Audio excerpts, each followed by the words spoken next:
Hey everyone, this is video number 8 for the urinary system, the last video. And this will be the last video for the third exam. In this video, I want to cover the other organs besides the kidney that are considered part of the urinary system. So those include the ureters, the urinary bladder, and the urethra.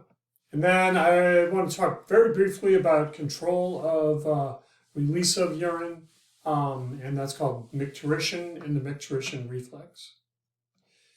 So this slide is basically a description of the ureters, and just to remind you, the ureters, there are tubes connecting to each kidney on the medial surface, and this is continuous with the renal pelvis where urine collects, and urine is going to flow through the ureter down to the urinary bladder. So the main function of the ureters is a conduction pathway for urine from the kidneys to the bladder. And the rest of the slide is looking at a cross-section. This is a depiction of the ureter and the different layers within the cross-sectional wall of the ureter.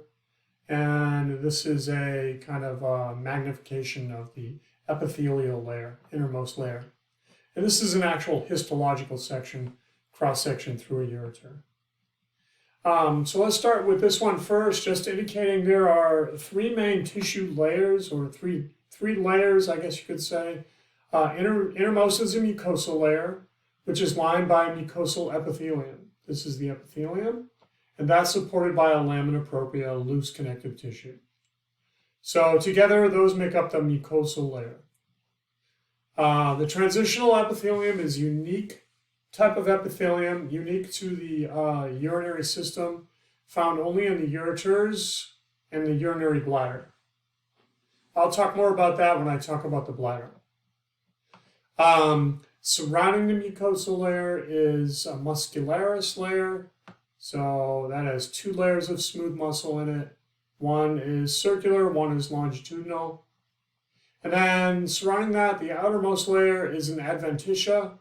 So that is a loose connective tissue, basically a wrapping around the tube. Okay?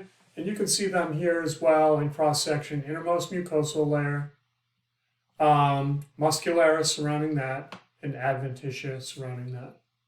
Now, in an empty ureter,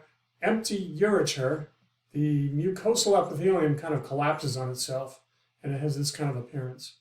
When urine is passing through, then that stretches out, and this transitional epithelium flattens against the wall.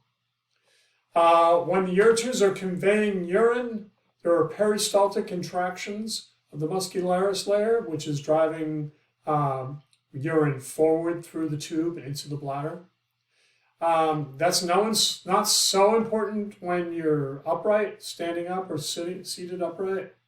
But if you're lying down, that's important for, kind of pushing urine forward through the tube. So general structure of the ureters. So this slide is general description of what the ureters are doing, connecting the pelvis, renal pelvis to the bladder. Urine flows through, pushed by peristaltic contractions. And once the urine reaches the bladder, there's a tissue flap on the inside of the opening into the bladder. And so that allows urine to flow in, but then the flap closes the pathway in the backward direction. All right, let's talk about the bladder next. So you have two ureters feeding into one bladder, and the bladder is basically located in the base of the pelvic cavity on the midline. So it's a very, basically an empty sac. When there's no urine accumulating, it's empty. It's for the temporary storage of urine. And so as urine is produced in the kidneys, it's going to gradually fill the bladder up. There are three main pathways in or out of the bladder, one for each of the ureters, and the exit pathway is through the urethra. So When we release urine by micturition or urination, the urethra is emptying the bladder. The ureters are filling the bladder. As far as the wall of the bladder, so hang on one sec here. So there are, it's surrounded by an adventitia similar to the ureters, and it has 3 layers of smooth muscle, and together these are called the detrusor muscle, and it's lined on the inside by a mucosal layer containing a transitional epithelium, much like the ureters. All right, so this slide shows the basic anatomy, let's see. So first of all, position in the body, like I said, midline, the base of the pelvis. The ureters are feeding into it, and the urethra empties from the bottom, inferior kind of base of the bladder. Okay. Here is the bladder. This shows that it's covered by the parietal peritoneum. So it's not intraperitoneal, it's subperitoneal location. The bladder, the muscular wall of the bladder. There's an area called the trigon. The trigon is a triangular shaped area that's defined by the 3 openings that I mentioned. Here is the base of the bladder, and this is where urine exits through the urethra. This is showing the female anatomy in this slide, and I have a comparison on in a future slide showing the comparison between male and female anatomy. Here's a close-up of the cut, basically a cut through the wall of the bladder showing the adventitia, the 3 layers of smooth muscle, that's the detrusor muscle, and the mucosal lamina propria, loose connective tissue layer, and the transitional epithelium lining the inside. Let's look at the transitional epithelium a little bit closer. So this is a histological section showing that and the lamina propria. The transitional epithelium is called that because this epithelium will transition from cuboidal shaped cells, shown here, and that's what you find in an empty bladder. In an empty bladder, there's no fluid pressure causing this epithelium to compact. As the bladder fills, the fluid pressure is going to cause the epithelium to become thinner, and it's going to be causing the cells to become squamous. So everything flattens out, both the tissue layer and the cells. So there's a transition from the thicker cuboidal shaped cells to the thinner squamous cells, and that's why it's called the transitional epithelium. The bottom of the slide here is just indicating the shape of the bladder. Its shape changes as urine fills it up. Here's an empty bladder. Basically, the roof is collapsed against the base of the bladder. As urine accumulates and it fills, it's going to expand the lumen of the bladder, and it's going to expand the organ itself in the superior dimension. Okay. A couple of other things. Empty bladder, similar to the ureters, when it's empty, there are all kinds of internal folds called the rugae. When urine accumulates, that's going to flatten the transitional epithelium, and those rugae will disappear. It's going to appear much kind of flatter type of epithelium. The flattening allows the accumulation of more urine, so that is helping with that function. The bladder rises superiorly with more urine accumulation. And a full bladder normally can hold in the range of 800 mils to a liter, more in men with a bladder slightly larger and less in women. Now, in certain conditions, the bladder is not as able to expand as urine accumulates, and so pregnancy is one example of that. In females, right, so the developing fetus is going to be pushing down the on the surface, the roof basically of the bladder.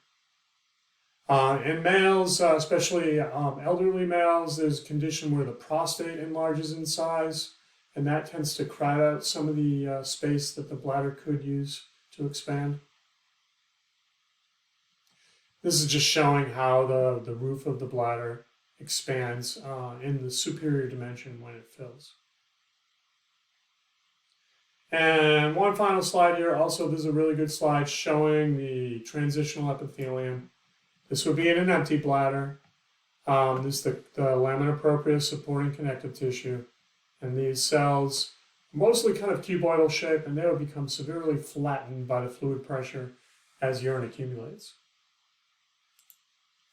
All right, let's talk about the urethra next. So the urethra is the draining tube out of the bladder. And it's a muscular tube similar to the ureters. And where the urethra joins with the bladder, there's a thickening of the muscularis layer there, and that creates a sphincter muscle. So like the sphincters in the digestive tract, these sphincters, when they're contracted, they are preventing urine from passing through. Now we have two sphincters controlling release of urine, an internal urethral sphincter, and this is at the base of the bladder. This has smooth muscle, and this is controlled involuntarily. The other, the external urethral sphincter, is made up of skeletal muscle, and that's under voluntary control. So this slide is showing the anatomy of the urethra, female on the left, male on the right. First of all, the female urethra is much shorter. It can be seen obviously from this, a couple inches long at most.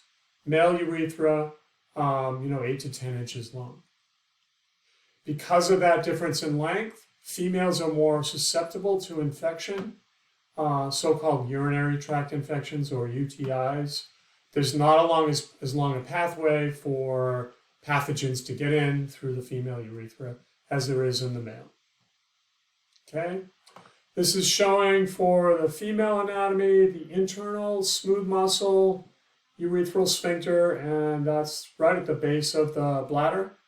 And here is the external skeletal muscle sphincter that's embedded in the body wall, and the exit, the urethral orifice. Here for the male anatomy, internal urethral sphincter is in the same position as in the female, but the urethra travels through different segments on its way out. So part of it runs through the prostate, called the prostatic urethra. Part of it runs through the body wall, and that's where the external sphincter is located. That's called the membranous urethra. And there's a segment running through the interior of the penis, and that's called the spongy urethra. Another difference between male and female urethra. For the female, the urethra is the pathway only for urine. For the male, the urethra is the pathway for urine in the prostatic urethra, in the membranous urethra, but as it runs through the penis, the spongy urethra, it's a common pathway for both urine and semen when semen is ejaculated. So those are the main differences between the anatomy of the male and female urethra. Let's talk about the process of micturition or urination, which is emptying the bladder. There are two sphincters that are involved. Remember, internal is involuntarily controlled smooth muscle, and the external is voluntarily controlled skeletal muscle. The internal muscle being involuntarily controlled is involved in a reflex, an automatic reflex, involving the autonomic nervous system, which is operating subconsciously. And this involves, or it's initiated by accumulation of urine, which stretches the wall of the bladder. In the wall of the bladder are sensory neurons that are stretch receptors. So when they are stimulated by a stretch of the bladder, they will send a neuron impulse to the spinal cord, and that's going to initiate the reflex. The reflex is called the Micturition Reflex, and that's basically shown on this slide. Here's a situation when the bladder is not very full. There's not very much stretch to the wall of the bladder. There's a sensory neuron there, the stretch receptor, but it's not being activated. Okay, let's see. Here's what happens as urine accumulates. The stretch receptors are activated. The sensory neuron sends a sensory impulse to the brainstem. And in the brainstem, there's a micturition center, which is controlling this reflex. So that's going to send out motor output. The motor output will do two things. One is stimulate contraction of the detrusor muscle. And that's going to help to eliminate, to squeeze basically urine out through the urethra. Okay? So this motor output is causing contraction of the detrusor muscle. The other thing that's going to happen is motor output, which is going to cause relaxation, this one, of the internal sphincter. So this is all happening subconsciously and automatically through the autonomic nervous system. When this sphincter relaxes, urine is going to enter into the urethra, the beginning part of the urethra. That gives us the sensation of having to go. And when it's convenient, we, through the somatic nervous system, voluntarily control opening of the external sphincter, allowing urination to occur. So that's the Micturition reflex that is initiated when the urine fills the bladder, stretches the wall, stimulating this sensory input. Okay, final item is incontinence. Incontinence is when we lack control of the external sphincter. Like I said, the internal sphincter is controlled involuntarily. We don't have conscious control of that, but we do have conscious control, usually, of the external sphincter. But in certain situations, that can be lost or not functioning properly. So as children, we don't learn how to control the external sphincter for a while, and that's through basically a learning process, through feedback, that you learn when it's appropriate to open the external sphincter. Pregnancy can also cause incontinence, and not because you're not capable of controlling it, just because of the fluid pressure that builds up. Occasionally that is sufficient to force open the external sphincter. So those are two examples of how incontinence can come about. There are also some drugs that contribute to that as well. So this is the end of video number 8 and the end of material for the urinary system. So good luck studying and see you later.